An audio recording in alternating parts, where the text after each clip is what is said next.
Hey everyone, Greg here. As you may know by now, I'm the co-founder and CEO of TripShock, an online reseller for water sports and tours. For the past 12 years, we've had the pleasure of working with hundreds of operators across the country, and we're looking to grow our community. It's free to sign up, and you only pay when we bring you confirmed bookings. We'll help you reach new customers, fill empty seats, and grow your business like so many have done with us over the years. Head over to partners.tripshock.com to learn more about our program, read testimonials, or speak directly with our supply team. As always, thank you for listening and enjoy the show. They come to relax, enjoy the beach, have fun, and spend money. And that's where we come in. This is the Awkward Watersport Guys podcast. Find out tips on the best ways to market and operate a water sports business. If you're a water sports operator, you need to grow your brand, operate more safely, upgrade your operations, and of course, increase bookings.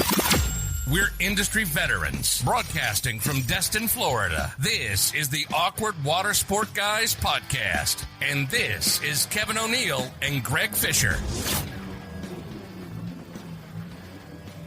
Hey everyone, and welcome to episode 33 of the Awkward Watersport Guys podcast. Today we'll be interviewing the one and only Douglas Quinby, CEO and co-founder of Arival. We just finished up this interview, and it was probably our longest interview, but man, we had some good laughs towards the end there. So you gotta, if you're listening, it's a little longer, stay for the end, or else you're missing out. But more importantly, if you don't know Douglas, he is a huge champion for our industry, and Arival has built an amazing community for us to share ideas, network, and grow our businesses. During the interview, we dive into the state of the industry, including some predictions. We also hear what's next for the Arival conference as we hopefully get back to in-person conferences. Yeah, absolutely. That's where all the gold came, that Douglas Quinby is a rap aficionado. Every time I see like a picture of him, I'm like, man, that guy gets down with some hardcore gangsta shit. That's my first thought when I see him. Super smart guy, man. Like we have these guests where it's just like, I don't want to say anything. I don't want to jump in there. And like, I think it happened like a few episodes ago where I would just sat there for 15 minutes, like dead quiet. And honestly, Douglas is one of those guys where you could just let him riff for 45 minutes, hour. And it's going to be a master class on tours and activities in the whole sector, and what he and his partners at Arival are doing. I think it's necessary and it's obvious. And it's one of those things where you're like, why didn't somebody do this so long ago? Why hasn't this? Yeah, there's conferences for the most boring, benign bullshit ever. And yet there's no space for us to all get together and talk about super fun, passionate shit.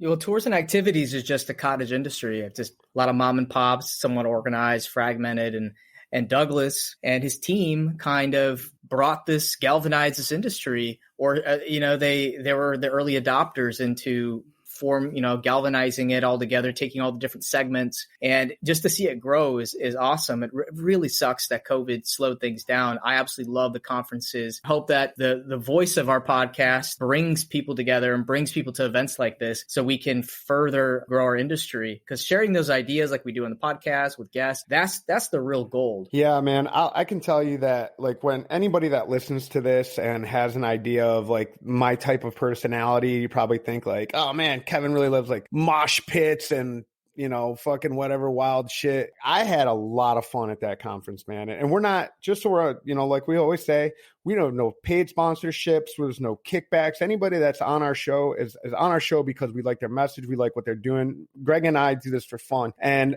we say it at the end. I'm going to say it at the beginning. Guys, if you are listening to this show, as I said, we don't take anything for this. We have no sponsorships. Arival is not a sponsor. We just really love their product. We love what they do. We think Douglas is a great guy. We just ask that you guys reach out to people in the industry. If you have friends, they're not even in water sports, they're trying to get a business going, they're in a different type of tour activity, or they just want to leg up and learning new things, how they can apply it, because I think a lot of our messages can be applied to any businesses. We ask that you tell them about us, share our podcast, invite them to the group. And that's the only thing that we ask that you guys do when it comes to this show. So without any further ado, we got Douglas Quinby. So what do you say, Greg? You ready to get awkward? Yeah, let's do it. Let's go. All right, guys, we're here with Douglas Quinby, CEO and co-founder of Arival. Douglas, welcome to the show. Hey, guys. Thanks so much for having me. So, Douglas, I did a little PI work. You've been a research analyst, travel research analyst since about 1998. Is that about right? I started as a journalist, actually, covering travel. So I worked for a travel industry publication called Leisure Travel News. This is wow, you really did, you did some homework. Yeah, it's going back quite some time. And then, worked in the industry and worked for some software companies as a marketing exec, actually selling software to tour operators and other travel companies. And then worked for a company called Focusrite for about 12 years. Yeah, doing research and running their conferences and other things like that. I found out that you work for Focusrite, like out of dumb luck, man. Like, I'm not sure how your name ended up getting attached to it, but Greg will find a comedy in this. Is like, I went to go speak at a city council meeting, and I was like looking on census numbers and like how water sports was growing. I was like trying to present this case about what water sports was doing for our community. And I was like looking for like in the travel, the tour, the activities. And I was like trying to find any type of nothing research. Good luck. But I did. I stumbled across a study from Focusrite. Really? Yeah. And then somehow like your name was attached to it. And then I was like, wait a minute, why do I know that name? It's not on water sports. It wasn't water sports. I had to like zoom out. I had to go like tours and activities and, what we bring to the marketplace. And then I was like, oh, why do I know that name? I was like, oh, it's the Arival guy. Yeah. So, so actually the whole thing about Arival, and actually meeting you guys and meeting Greg, in some ways it starts back in 2000 and so the end of 2008, 2009. By that time, I think the iPhone had been out for maybe, 2 years? I think that was the first iPhone was launched in 2007. And even though at the time, like the original device was, if you have your original iPhone from 14 years ago. I do.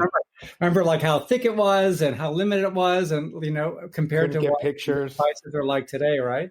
Yeah. But even then, you could see a future, right? Like you could see how transformative this device could be in so many ways for business and so many other things. I mean, that goes without saying now, right? So, and then when I saw this and we had a few companies at Focusrite, like our clients who were in the tours and activities arena, like Viator, and there was a company called Smart Destinations. They do the multi-attraction passes. Later it was acquired by Leisure Pass. But like one of the things I knew was for your world, for in-destination activities, vast majority of travelers, they really just make the decision in destination. It's very much a last minute purchase decision. And it was pretty clear like that device could be pretty transformative in this sector, where people just weren't booking this stuff on desktop like they were for flights and hotels. So anyway, I saw this. I was like, when I just had this, idea in 2008 or 2009 that we at Focusrite, we've got to do a big study on this. We have to size the market. We have to look at the impact of mobile because it's going to totally upend, this market. And that's how I got kind of started in this whole sector of tours and activities and attractions. That's insane, man, because there's guys at 2021 that are like, man, this iPhone's really going to change the face of my business. When you talk to some water sport operators, they're like, Jesus Christ, man, come on. What are you doing? Well, I got this yard sign. Well, I still see those, by the way. I just wasn't too long ago. Like I'm driving, because I live in Atlanta. And I have in-laws who are in Melbourne, Florida. And I remember driving down and you go down, what is it? Like is it 85, like from Atlanta straight down to Orlando. And once you cross the border into Florida, suddenly you start seeing the big signs, the big signs along the highway for, whatever this, this water sport tour, or this, swamp tour, or this or that. Yeah. So it's all there. I want to take a step back, and we talked real briefly about Arival in the beginning here, but I want you to expound on Arival a little bit, because that's the reason why we know each other. I think it's a phenomenal organization. I've been recruiting people for 2 years to be involved in it. And I just want you to give our listeners just a little background, how you started it, where it is today, and the future of it. Yeah. Well, first of all, Greg, thank you so much. It really, it's meant a lot to me and to the whole team, because it was definitely, in building Arival was very much a labor of love. So really appreciate the support from friends in the industry like you. So actually, look, it was really the impetus for it was really simple. So while I was at Focusrite, and as a role as as an analyst and also running the conference there, and for your listeners who may not know, so Focusrite is this travel industry research firm, really the preeminent firm in travel and tourism, covering online travel, innovation, distribution, like where the industry's headed. And every year at the conference, they would get, the CEOs of Expedia and Booking.com and, the big hotel companies, all the leading, technology companies would come together and really would define the whole conversation about the future of travel and tourism. As an outcome of that study that we had done in 2009 and then in 2010, it occurred to me as I was spending more time in tours and activities and attractions, I noticed, that like there's 1 million conferences for hotel operators. There's 1 million conferences for airlines. There's media, travel industry media, research firms. Like basically, if you work in the airline industry, if you work in the hotel industry or the cruise industry or even car rental, you know everything about the industry. There's so many resources. There's so much great information. But then when it came to tours, activities, and attractions, there really was, nothing. I mean, there are some trade organizations that are great, like IAPA serving the attractions world. And there's some outdoor adventure associations that are really, hyper focused on serving like river rafters and outfitters. But in terms of bringing this whole sector together and having a place where,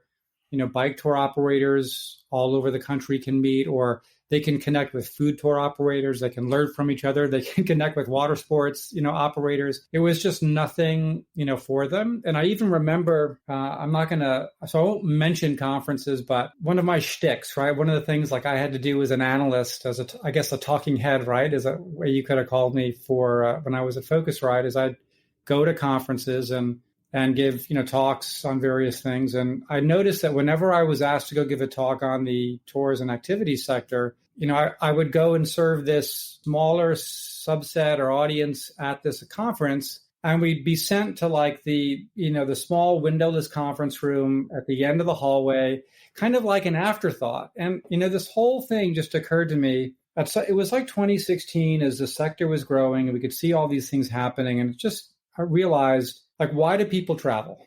Like, do people travel to sit in a long cylindrical tube for 3 hours and be in a really uncomfortable seat? Like, do people travel to go, sit in some hotel room that looks like 400 other hotel rooms in the same, in the same building? No. I mean, why do they go? They want to go scuba diving. They want to go fishing. They want to go climb to the top of the Eiffel Tower, then come down and get a coffee and buy a beret, right? Like that's why we travel, right? We want to experience things in destination. And that whole sector is a total afterthought to the rest of the industry. And there was just nothing for this community. And so we just felt it just seemed obvious, it just seemed obvious to do it. So we put a couple of dollars together. I got a couple of close friends and colleagues in the industry. We got together and, put up a website, started talking to people and amazingly people came to our first conference in 2017 and it kind of all went from there. Looking at it where it is now, Arival has gone virtual for a good reason. And I've been to a lot of the virtual events. I've spoken and moderated some of the workshops. How has that worked out? And what do you see for 2021? So I'll say, to be perfectly honest, I've got, really mixed feelings about it, just on a personal level. The virtual piece has been successful and important in the sense that the industry, like we see, people want to get together, they want to connect, especially during this time. Look, during this time, it's been just our mission to help as many operators as possible. And so many of them have struggled in such a way that, and I know that, the water sports sector, I think especially in, like in the Florida market, in the Gulf Coast, and has actually done, pretty well during this time, as I understand it, and, conversations, with you guys, which is, it's been one of the few really bright spots. But, we also have a lot of people in our community that are, they're running bus tours or museum tours in New York, or, if you run food tours in Rome for inbound, English speaking, Brits and Americans, you haven't had a booking for a year, or 15 months. And so for us, the most important thing, one is to be a resource just to help our community through this really challenging time. And we've charged a nominal amount for the virtual events, but we've also basically offered scholarships. So anyone who was really struggling could apply, and we basically let anyone who wanted to participate for free. And I think it's been good. And actually, in some respects, our margins are a little bit better because our costs are so much lower. So the bottom line is actually a little bit better, although the top line is still nothing compared to what it is in an in-person event. I think the whole mission of having a conference is to bring people together, and I think what's really so critical to to building an industry and building a community is it's not just where you're going to a session or a workshop. Like, you can go to an amazing workshop and get all this great insight and feel really energized. But the real magic, the energy, is when you're in the workshop and maybe there's 30 other operators. They could be different or similar, but then somebody else in that workshop stands up and they ask a question that you realize you've had in your own mind for several years. And then that person asked it, and it like automatically forges a connection. And then you go down and you go up to that person, you introduce yourself, you start having a conversation with that operator. Then you guys go to the bar or you go to a party later and you start chatting about it. I mean, that's where, the magic of, bringing the industry together is really so powerful. So, so the virtual's been good, but boy, at the same time, I miss seeing everybody, as I'm sure, we all do in some respects. But we're really optimistic that we'll be holding our first in-person event now in 2 years in Orlando this fall. In October. I'm assuming that was by design, right? Like, you guys chose Orlando again because you're like, DeSantis is like going to let us, is going to be the most open guy to like kind of let us do our thing. I'm assuming, because Florida's, we haven't been super, as far as like shutting things down. I'm assuming that had to be a. So actually with events, we contract out several years in advance. So we already had Florida. Okay. And our strategy has been to go East Coast, West Coast, alternating every year, so that we can be more accessible to, our friends on the West Coast and Hawaii and Alaska, and then a bit more accessible to everybody on the East Coast. I mean, having said that, we're glad that, there's a possibility for us to have the event in Florida, but at the same time, one of the things we're really working through very carefully is, how do we create, a great experience, but also be mindful of, health and safety issues. And I know there's a lot of different opinions about this, and people can be somewhat, split. So, on the one hand, we want to create an environment where everyone can get together and connect and have that, that magic back. At the same time, if we have attendees who might be concerned, we want to make sure we have the possibility in place. So for those that want to make sure they can maintain social distancing or do other things, that we create that as well. So I think Greg might know the answer to this, because I'm surprised I don't know the answer to this. But Greg, have they pulled? I've just been seeing stuff online. Have you heard about pulling the mask mandate from Disney World? I've been seeing a ton of maskless faces at Disney World on Instagram and Facebook. I don't think they did. People are just bucking the system. They're probably bucking the system, which I don't know, in an attraction. We won't go there right now, and not in this show. No, I know. I mean, I have no dog in that fight one way or another. I was just wondering if you've seen anything. I've not heard anything about that. But so Douglas, let's jump into some of the having you on this show is awesome because you have a better overview of probably what some of us have because we're working every day. We're in our, kind of in our bubble. And I think you have a more deeper insight to kind of what is happening. Specifically, we can start with just the US. It's more for most of our listeners here, but can you give us like some of a quick synopsis of what is happening in the US when it comes to travel? I don't know. How long is this podcast? It's like, I think it's really tough right now because it's so localized, it's so different from market to market. Although I think, overall, the outlook for the U.S. market is really, really strong. I think in the last year and 15 months, a year and 3 months, it's never been more positive. There's actually really strong indicators, even in markets like intense urban markets that have really struggled during the pandemic, like in New York, where hotel occupancy has been steadily climbing. There's expectation that Broadway is going to reopen later this year. So I think overall, it's really positive. And then there are some markets that are doing really well, right? As you guys know, in your markets in Florida, I just took our family to Savannah a couple of weeks ago, and it was really interesting to see. Like on this weekend, we couldn't get into. Now it was spring break week, but we couldn't get into a bunch of restaurants we couldn't get reservations for.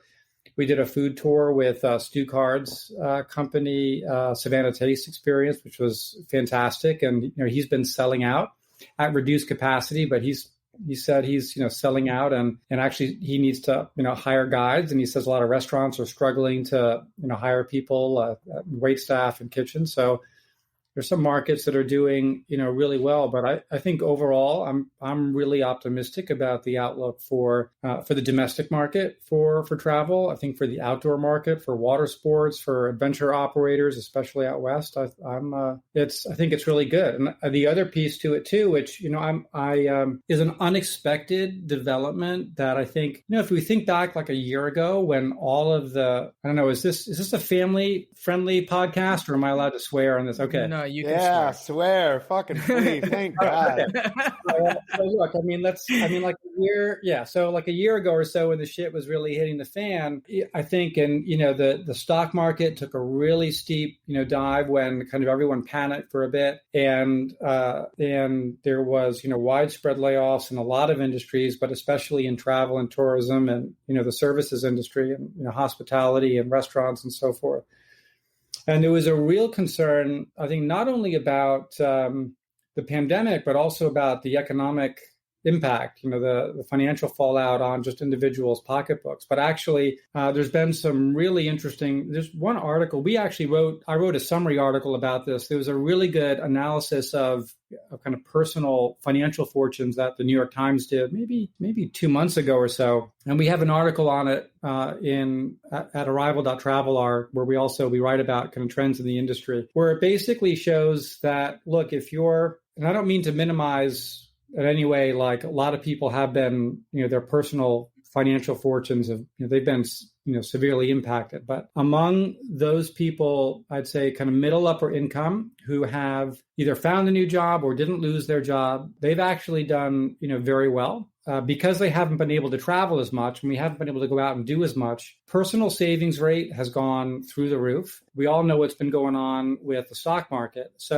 And those people, so middle and upper income folks, they represent an outsized portion of our customers, right? And like your customers, right? Those are the people who are traveling. They're the ones who are doing lots of activities. And so there's not only pent up demand, but there's also they have a shitload of money, right? There's money to spend, right? And so I think that's an indicator of, a really positive outlook for the summer season for the U.S. domestic market.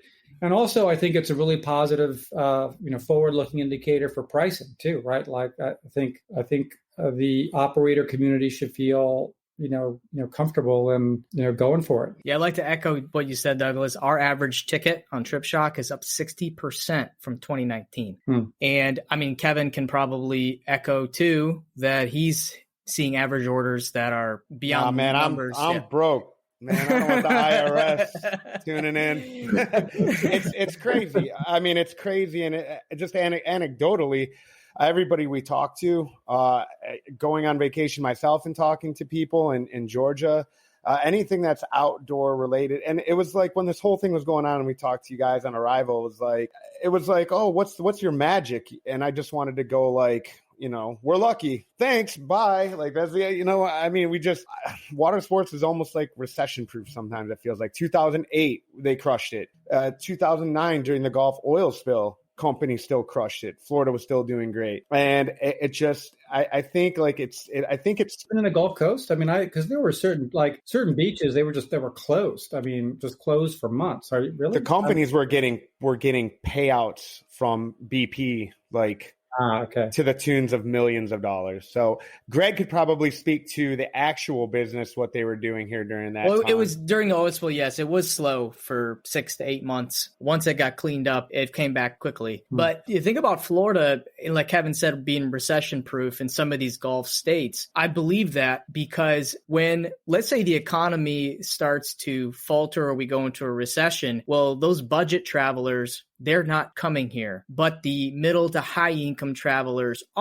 they're not going to their European vacations. They're looking for more budget friendly destinations. God forbid, they're not going to miss out on their beach vacation or a vacation in general. 2008, I worked at a hotel and it was just booming in Destin, Florida. It was booming. You'd think that with wealth being diminished as greatly as it was, that we wouldn't see the numbers, and we did. Being in a budget friendly destination helps you when things are doing great, and it helps you when things are doing bad, because there's always going to be someone that wants to come. So that really, man, that's perfect. That's like a great organic segue into a question that I had for you, Douglas. So it's kind of like a double ended. And like I had a few questions that I had down, but they kind of like all feed into one another. And I guess the general theme of that is like, so as we kind of like joked around before we started recording, it's like, well, or maybe we were recording, I'm not sure, but you put a yard sign in, like these guys are we're crushing it. You know what I mean? You have a worldwide pandemic, and my numbers were down in April by like 15%. And then doubled in May when all these other businesses were closing. It's a real easy product to sell, right? At the end of the day, when you retire, what do you think about? You think about sitting on a beach somewhere and having a cerveza. I mean, that's what we sell. This is what we sell for a living. So it's not that hard of a product to push, right? But if you want to scale and if you want to grow and you want to grow your company and you maybe have more aspirations than just like say one location, how do you, I love the event. I think it's great, but how do you pitch Arival to somebody? Because a lot of it's research based and technology and marketing to someone's like, man, I just been pushing these rat cars in a hotel for the last 30 years, man, and I done $10 million a year. Fuck you, man. I don't need fancy websites.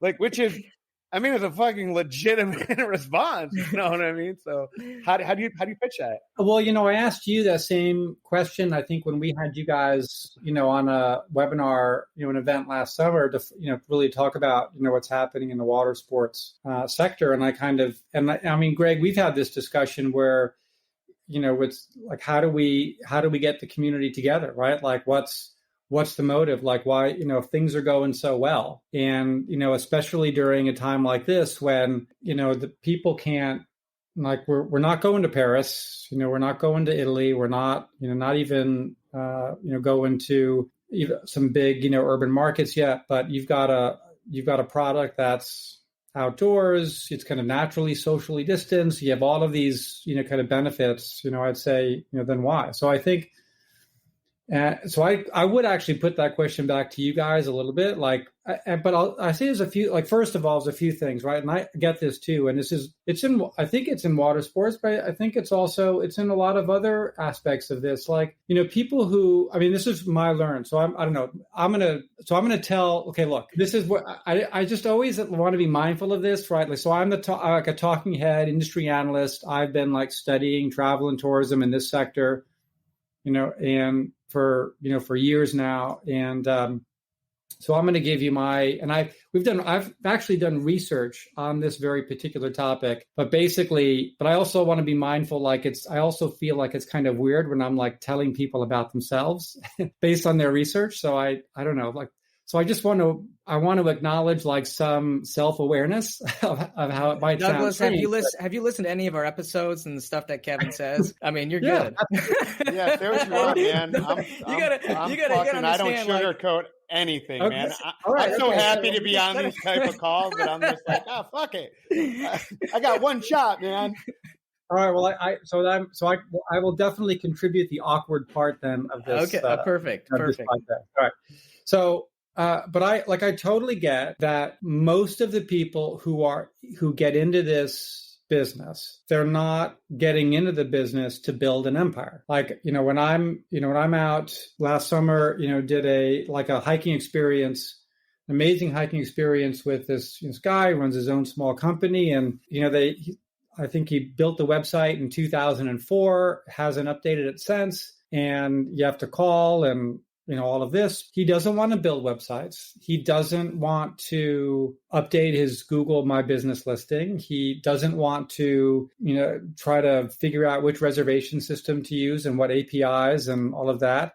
He wants to be out on the mountain. He wants to be taking people up. He wants to be, you want to be out in the water. You want to be guiding people on kayaks or, whatever it is. And I totally get that. And I think that's one of the most inspiring and, for me personally, motivating things about this whole industry, because, people are not, this is fundamentally a passion-led industry. You're in this because you love this industry and because it's what you want to do and you love doing it. There's a reason why, none of these people, we're not working for Morgan Stanley or, we're not trying to get a job at a bank somewhere on Wall Street. It's about passion, which is exciting. And it's also why, the people that you meet at our conference, it's just because we're all in it together, right? And we're all we love this. Everyone does. I sense it, it's fantastic.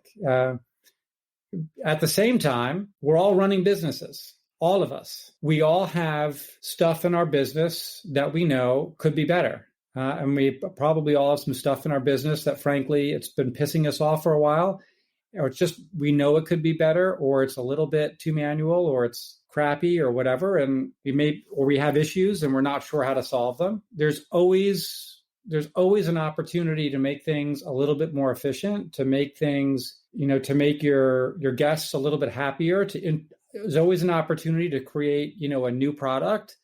Especially during this environment, for example, I don't know if you guys have done this. I thought I saw something on this, ancillary revenue, people have money, upsells. And if you're, I don't know, Kevin, are you offering a strawberry and champagne, upsell on a, private tour? I make shit up, man. Okay. I secret handshake for $5, man. Okay.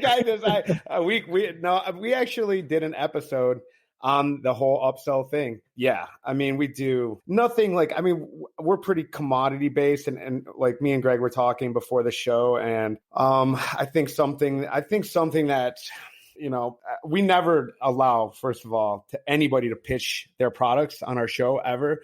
Anytime someone gets pitchy, I'm like, just stop. Greg, edit them out. Arrival, I will do it for you because I think it's a great event. I honestly believe that just because Watersports Guys, and I think this is, I feel like, I don't know if you would necessarily call it a disruption. I feel like Arival is as an obvious, like you said earlier, it was just a light bulb went off your head, but it's really obvious. Yes. Why? There's fucking plumbing conferences, for God's sakes. You know what I mean? Let's go talk about PVC. That sounds awful. You know what I mean? So I think that this is something that your guys are on the beginning of something, on the cusp of something wonderful, first of all. And I honestly believe that, Greg is obviously, and the people that are coming to your events are early adopters. I'd like to include myself into that because I came there and I thought it was awesome.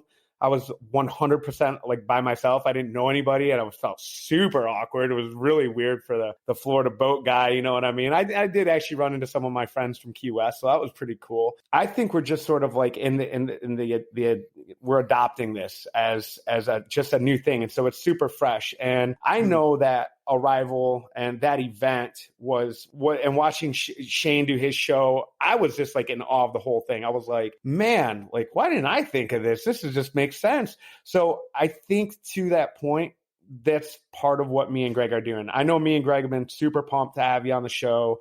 And I think it was because, and we didn't speak about this, but I think it was probably pretty like doing the online stuff, Greg doing the moderation, us both being advocates for the industry. I really think it inspired us to do this show. So and to keep going with the show because we have had great feedback on it. And so I think we're excited to have the show so we could circle back, see Arival come back from COVID and then say like, hey guys, if you haven't been here, like, I don't think, Greg, tell me if I'm wrong, like Awkward Watersports podcast doesn't happen without us going to Arival, right? Absolutely. Yeah. We got to be there. Yeah.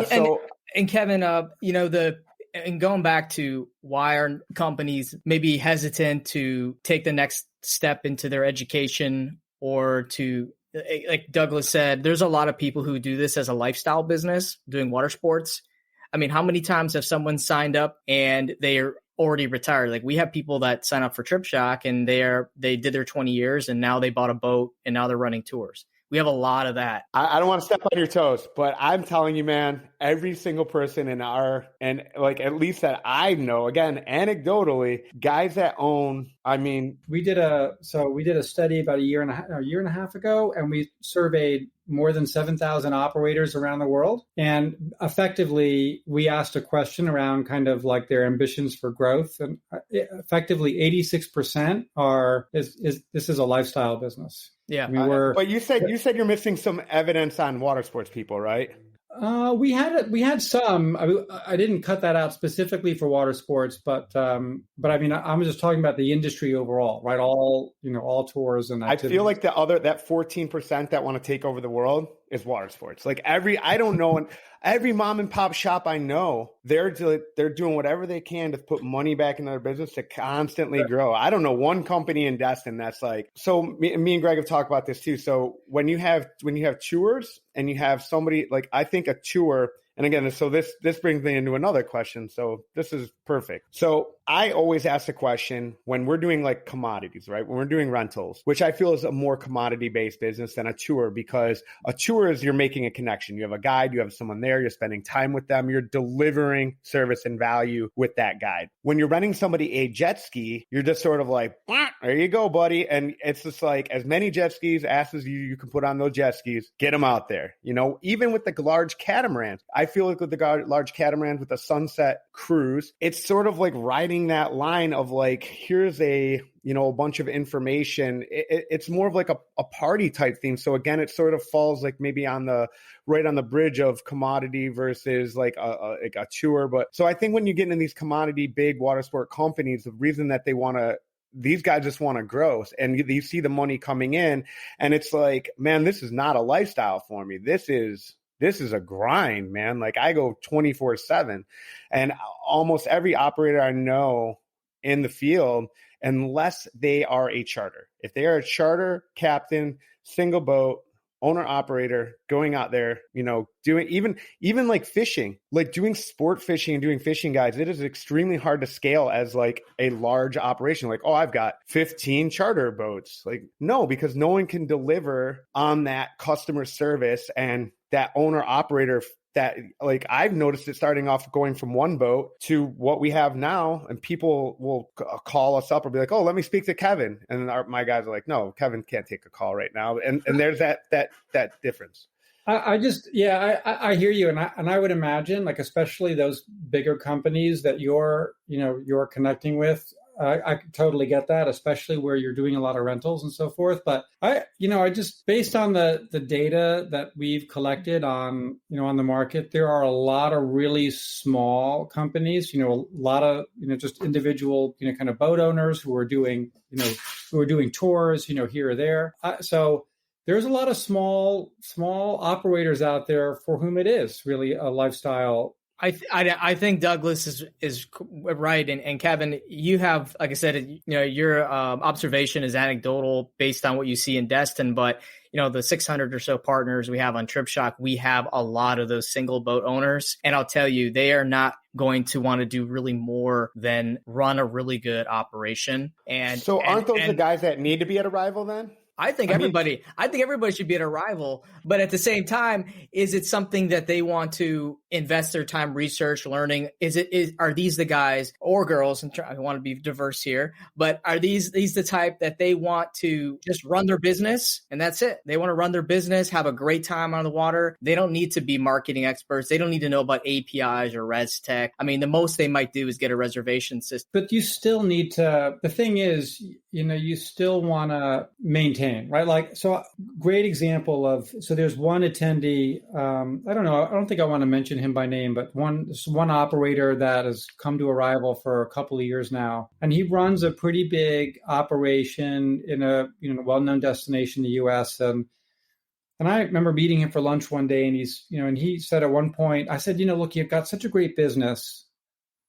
Have you thought about growing? Like, you could definitely take this, you could scale it to other cities. Have you thought about maybe becoming part of a franchise and doing this? Or, I know of a couple of operators in this neighboring city that I would probably happily sell, and you could really build this thing. And he said, I've got a good business, and I can go to my kids' baseball games. I'm home for dinner, every night. And but I come to Arival because I just want to make sure I'm keeping up. I want to make sure there's not something that could really disrupt things for me. Like, I want to be engaged, but I don't want to kind of, stress out, but then you have other folks like, a lot of companies in this industry that have, really big plans, right? Like, I don't know if you guys know, Stephen Otto, for example, and his company Walks, right? So Stephen, and his company was just acquired by Hornblower. You guys must know, Hornblower, they run, all the big city cruises in Chicago and New York and Boston, and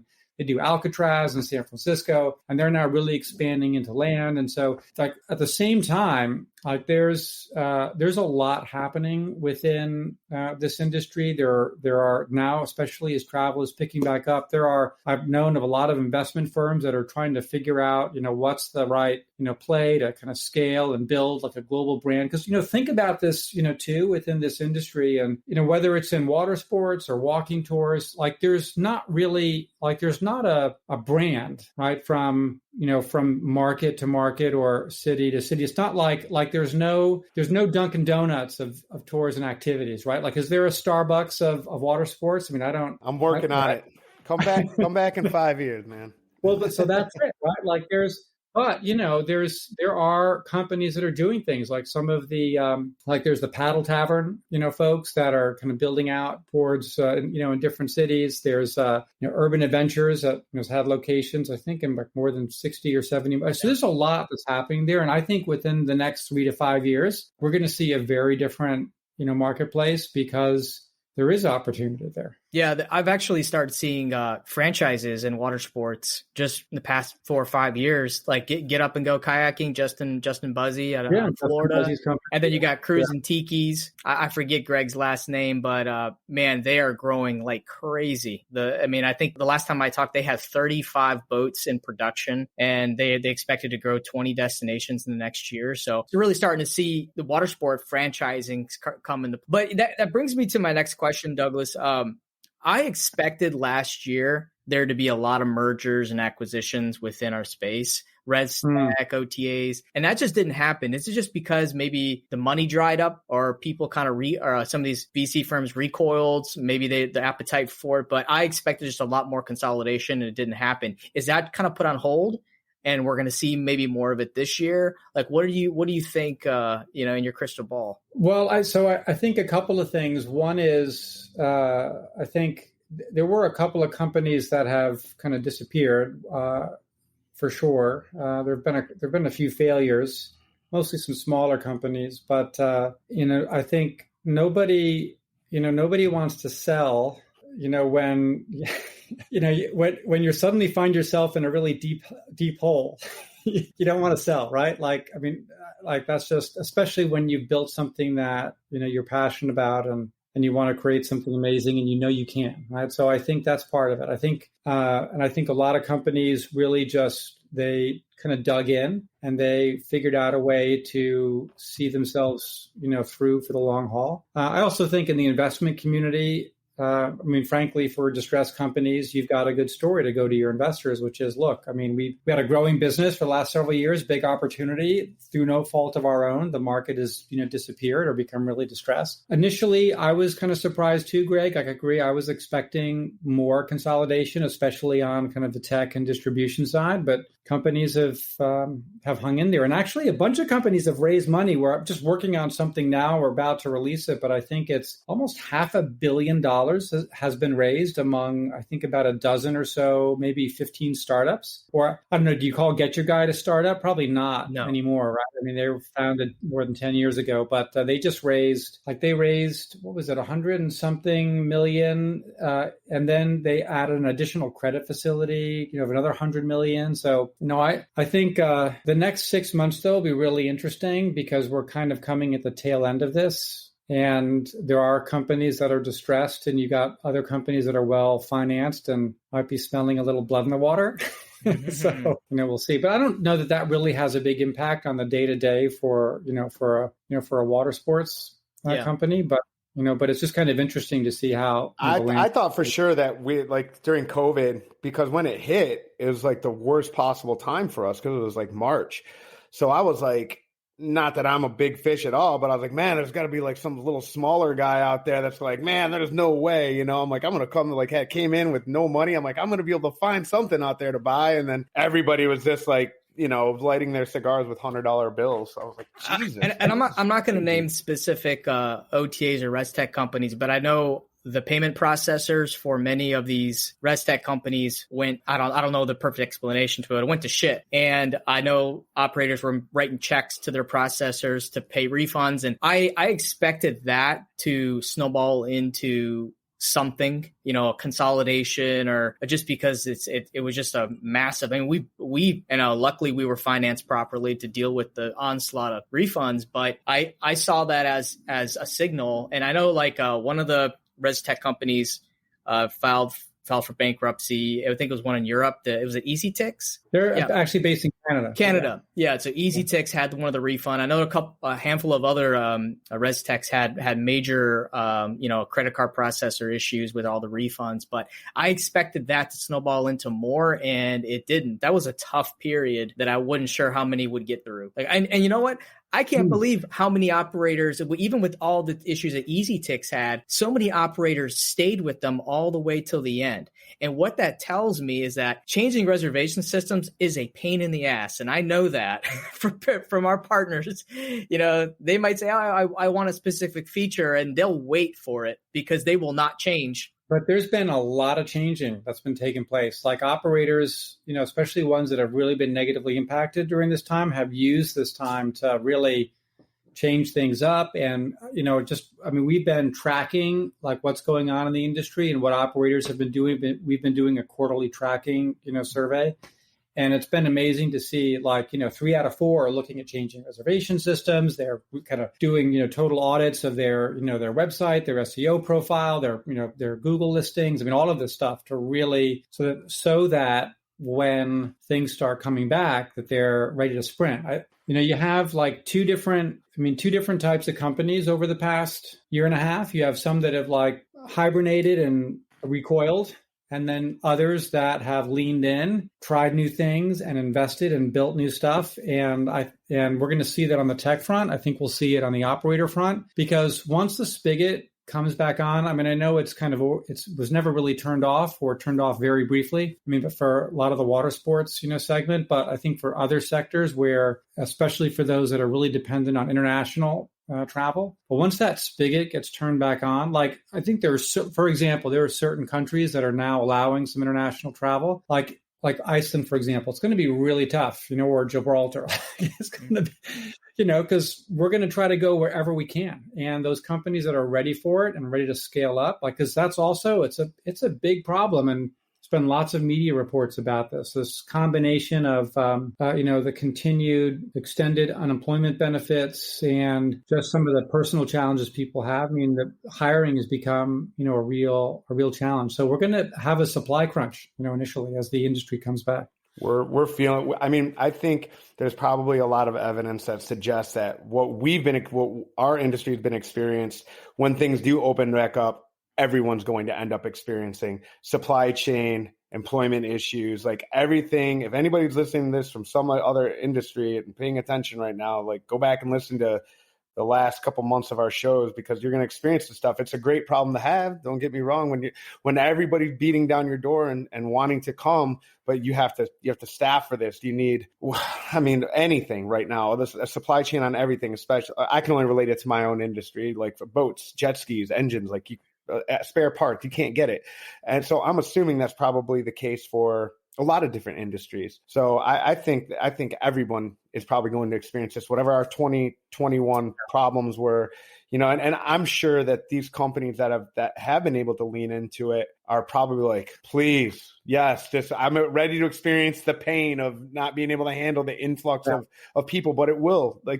I 100% firmly believe, barring any of your local municipalities or government interventions or stuff like that, like once your country or city or state opens up and starts letting people in, there's thousands of people that want to come visit you. It doesn't matter where you're at. Douglas, we had one question by one of the members of our Facebook group, actually Chris Woodruff, who I believe is a Arival community member. I think you've attended some of the events. He's attended before. Yeah, he's great. Chris was on our show. He's an avid listener, and he asked a question here. He says, "Can you ask why they don't have more water sports speakers or attendees?" And what he meant why he meant Arival. Yeah, I think that's a great question. I wish I had an answer for that. Maybe you guys have an answer. I do have I will say, before Phoenix was canceled, Bruce had an idea. We were spinning around to create a water sports forum. And it was going to be happening, I believe the first day of the event, have a water sports forum. And I was kind of tasked to help drive some folks to this forum. And I was really excited about it. And obviously every day I'm watching the news and seeing, I'm like, I don't think it's going to happen. But I felt like that was really exciting for me. Like, I feel like I hope that going into Orlando, we have that conversation again and try to put something together. But I do see Arival making more room for our segment. I mean, we had the workshop on some of the virtual events. Yep. Definitely been a lot more talk about water sports. I've seen a lot of more water sport attendees. So I've seen it. So yeah, I mean, it's already happening, Chris. Yeah. I'll just say too, we're planning to do a water sports forum at Orlando in this October. And actually, I plan on roping the two of you in to really making that, really working with you guys, because we want to, I think a huge focus for us, like at all of our events, all of our content is, impacting, operators' day-to-day business. I mean, ultimately, like our goal is we want every attendee to come away from the event with, okay, what are 3 things I can take away and implement in my business tomorrow that it's going to either grow, it's going to help me innovate, it's going to make something a little bit easier. We want clear, actionable, meaningful takeaways for all of our attendees. And so I'm definitely going to harass you guys to really help us design, an awesome program. We're going to need security and start it really early in the morning, because anything past noon, every water sport guy will be drunk. It's just, not me. I quit drinking. I'm not going to be drunk, but maybe I can do security. I know I can do like whatever you guys need, but yeah, we got to do it early in the morning, and we got to make sure it's drunk. But I will tell you this. I wanted to circle back to something, and it's really funny that when we talk about these guys that like want to have a lifestyle business, and I wanted it's really funny because me and Greg always say like walking tour people. We always differentiate ourselves. Like we always feel like the Arival crowd and there's like everyone at the Arival crowd in our mind. Sometimes it's just, I think it's like a catch-all. They're walking tour people, they're doing walking tours. And water sport people, it's like you have this guy that's doing a walking tour and he's just like so dialed in. He's just like, he wants to know, how you optimize your technical SEO. And it's like, man, like where is this passion from our sector? Like these guys, and again, I'm just wondering if they're just like drunk. They're like, I'll I'll just go out and take them on a boat and show them a good time. I don't need any fancy shit. But when we talk about consolidation, I think that's a really important issue for those guys, because as this industry in this sector, this part of the sector galvanizes, there are going to be guys that want to take over the world. And there are going to be guys that are going to say like, hey man, I want to bring, that's a great tour. I'm going to do that on my own. So it's more important for the smallest operators to be in on this, man. And those are the folks who are at Arival. I mean, those are the guys, the ones that want to take over the world, the ones that want to, kind of build that next location, that want to do franchising, that want to, really scale up their digital or whatever it may be. Like those are the guys that are at Arival. I'm sure those are the folks that are listening to your podcast. Yeah, I got a funny Arival stat.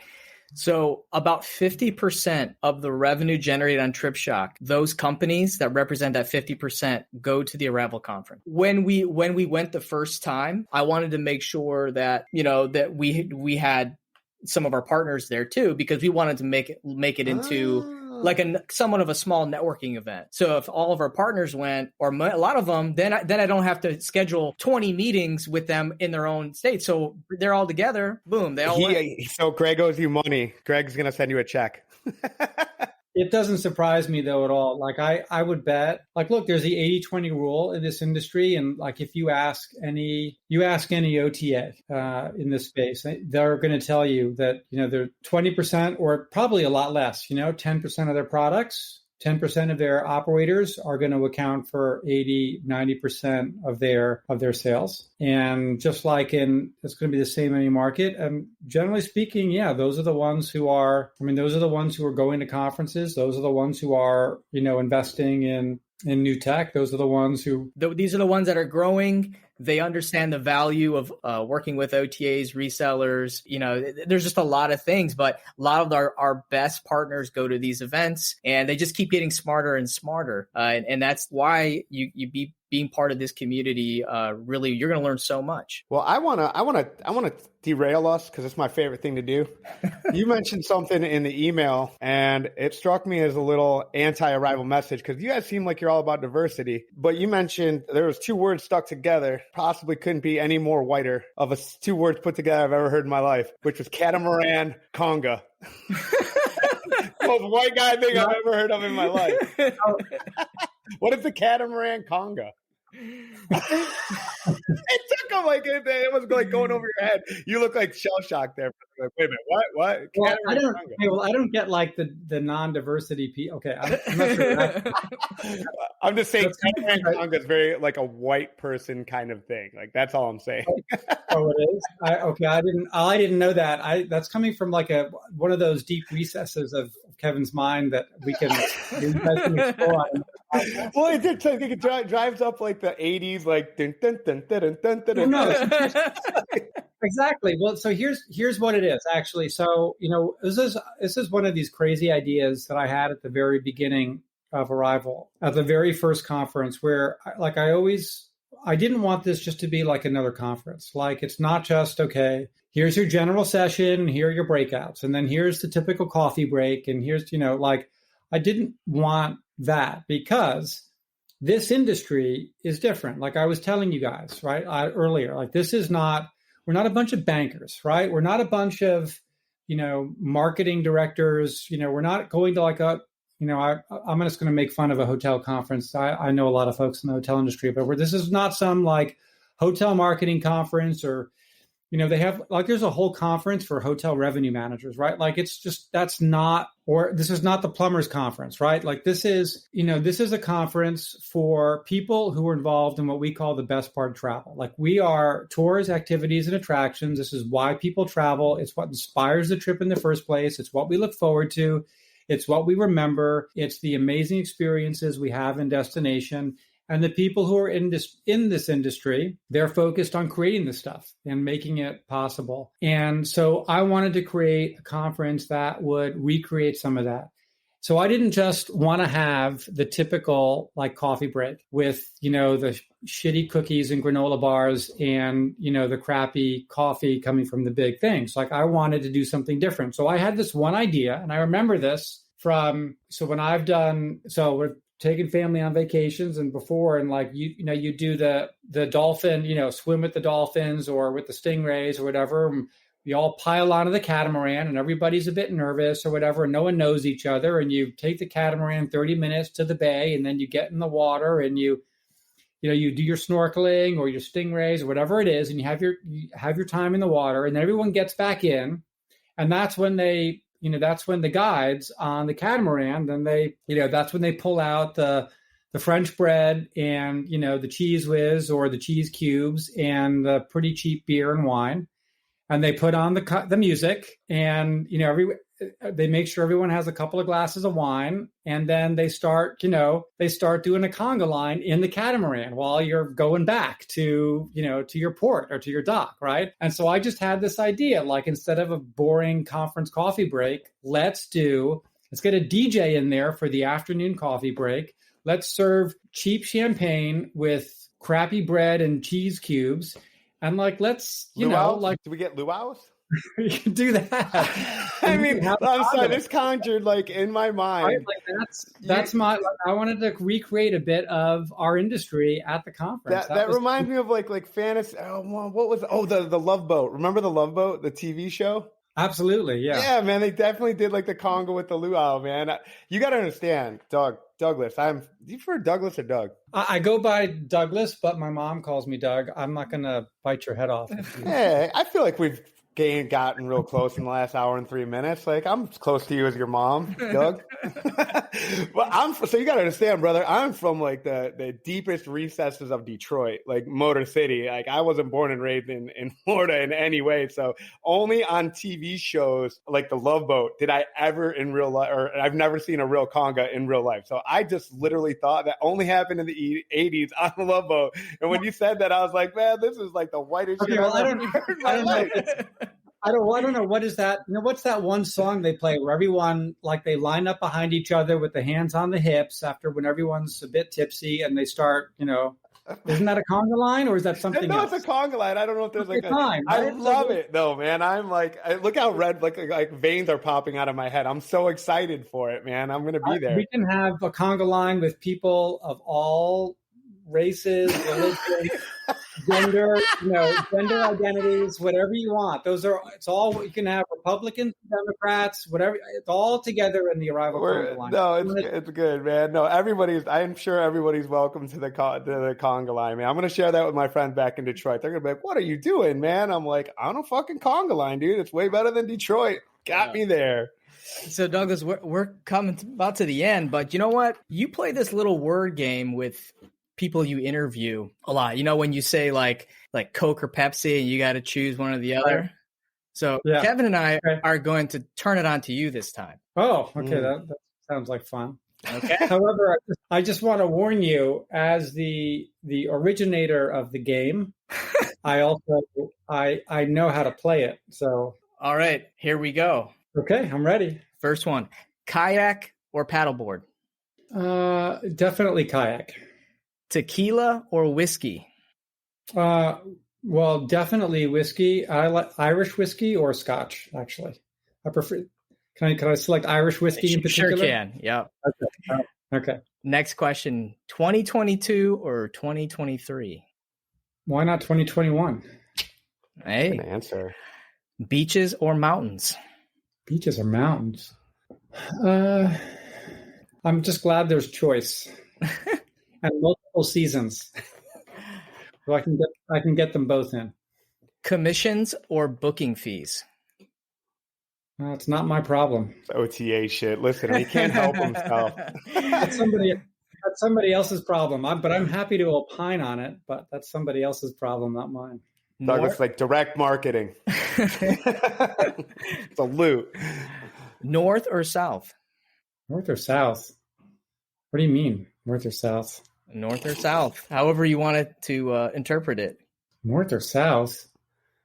North or south? I don't know. North or south? What sounds better to you? South. Elon Musk or Steve Jobs? Steve Jobs, I know it.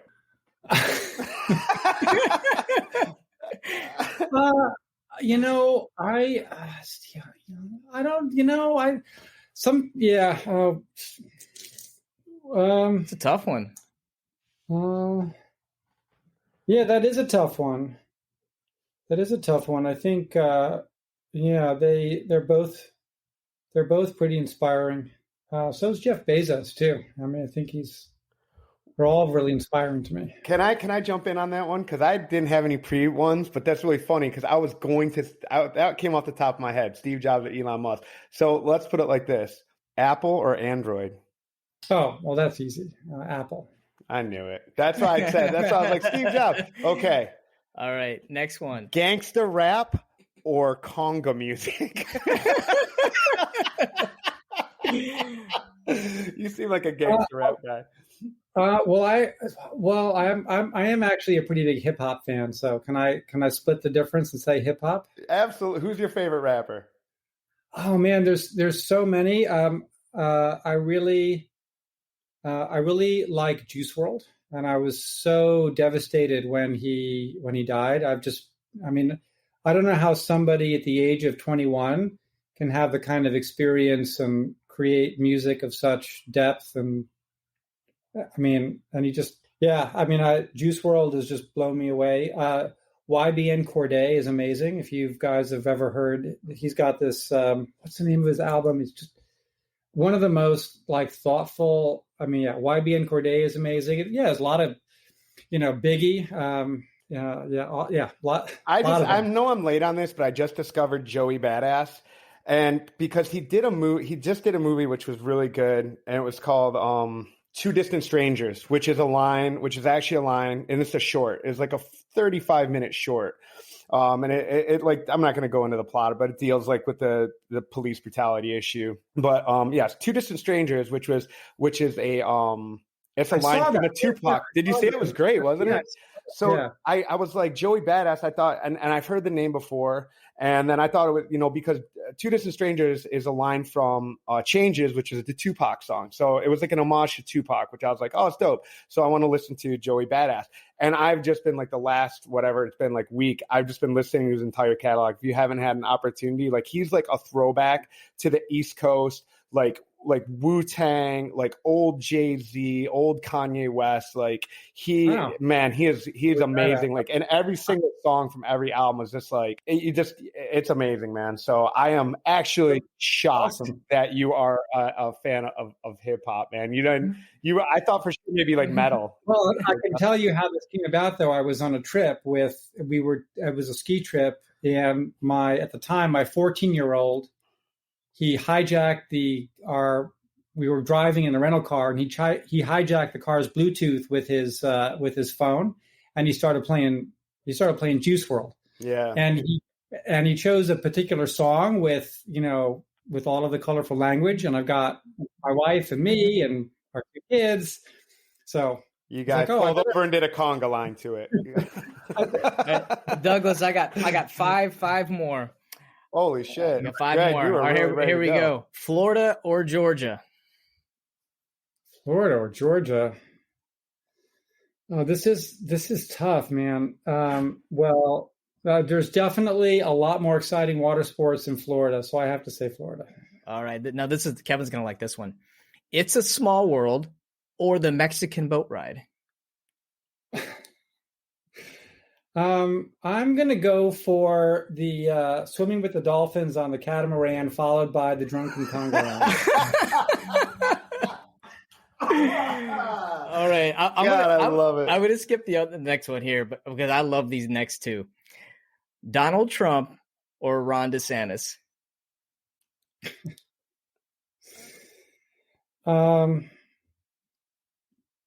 I'm going to go for the Prime Minister of New Zealand. Her name is escaping me at the moment. Oh, you took that from the Viator guy. Yeah, I know. You've got a public image, Greg. Listen, man, you can't put Douglas on the spot. I'm not getting into Florida politics. Okay, you guys. The next one. Okay, this next one is somewhat Florida politics, but we'll see. Water sports or walking tours? Oh, told you. I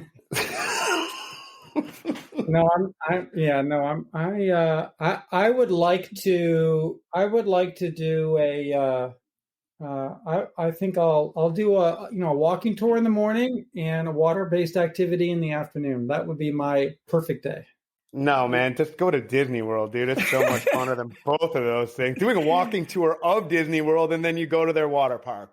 Boom. Look, I'm sorry, but I can say this that we've with two kids, we've done Disney, and I've done Disney with two little kids. In the middle of July when it's like 107 degrees.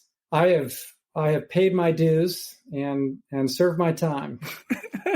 We love it. We bring up we should somehow get Disney World to sponsor this show because me and Greg both love it. We love their marketing. We love the whole experience. I love everything there is about Disney World. And I grew up I was anti everything Disney when I was in my 20s, and playing in bands and stuff, punk rock. I'm like, anti-corporate. Now I'm just no, I get the magic. I understand. I love it. Give me a wristband. Track my movements. It is. They are such an amazing company. I mean, what the kind of brand connection that they create is. I mean, it is. I mean, it's one of those brands that everybody immediately conjures up this image. It's it's amazing. It's powerful. I mean, look, it's like anything they do is like a super success. I mean, Disney cruises. We've been on a bunch of Disney cruises. Kids love them. They're amazing. Disney Plus. I mean, yeah, it's amazing. What an amazing park. Yeah, so Douglas, how can our listeners learn more about you or Arival? Well, they better listen to this podcast, man. They will. We've got almost 40 downloads a day, not to brag or nothing. Go to arival.travel and sign up for our newsletter and also just reach out to me. It's Douglas at Arival. It's Arival with one R because, we're still a startup and we didn't pony up for, the full URL. So it's arival.travel and it's and just drop me a note or anytime. I would love to hear ideas and topics people would want to hear from, but the whole event, it's all focused on, I don't mean to go into a pitch, but, and so Kevin, you can cut me off or edit this out, but it's all go.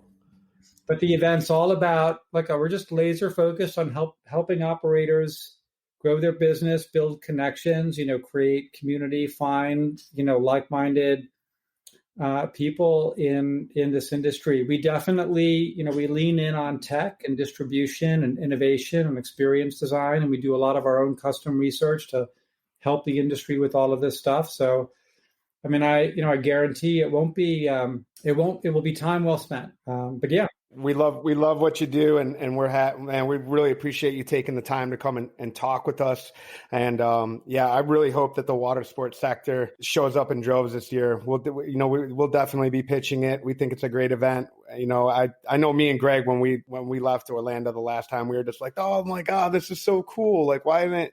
And I love it. It does make sense, man. We want to go to a plumbing conference and see what all the rage is about. I just don't get. But yeah, no, we appreciate you taking your time and coming out and talking to us. And I definitely think there'll be some folks.